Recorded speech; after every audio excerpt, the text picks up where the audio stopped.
Hello there mga kahabi. So meron tayong ibabahagi sa inyo. Ito ay patungkol sa obverse types ng 10 piso BSP series.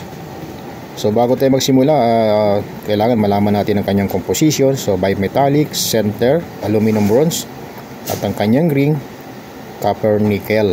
Ayan po. So meron silang iba't ibang uri ng hugis ng kanilang mga ulo. Umpisahan natin sa taong 2000 guys. Pagmasdan ninyo ang ulo ng ni Apollinario Mabini, tignan ninyo yung kanyang likuran ng kanyang bahagi ng kanyang ulo ay medyo bilog. At pagmasdan ninyo ang ulo ni Mabini sa year 2003, medyo manipis po pababa, flat, sabihin na natin flat. Ang year 2001 at saka 2002 ay kaparehas ng year 2000, kaya hindi ko na isinama. So dumako tayo sa year 2004. Nagbago na yung ulo ni Apollinario Mabini. Pagmasdan ninyo at obvious naman flat, naging flat kumpara do sa 2003. Ayan po, ang laki ng pagkaiba.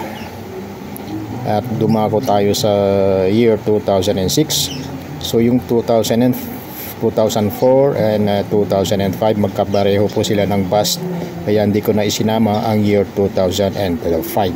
Nilaktawan na natin. So 2004, 2006 bumalik na yung dating hugis ng ulo ni Mabini, pero lumiit naman yung bust ni Apollinario Mabini and Andres Bonifacio. So ang type ng obverse na yan ay katulad po ng 2003. Ayan po.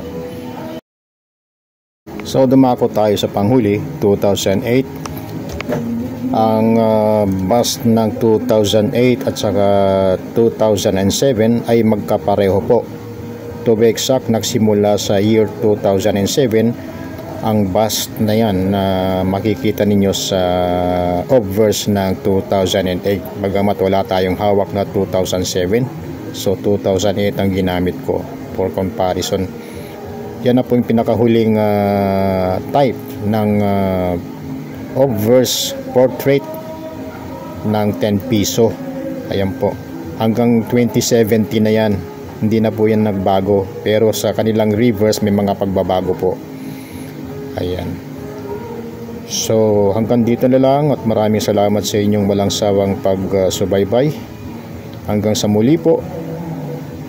God bless.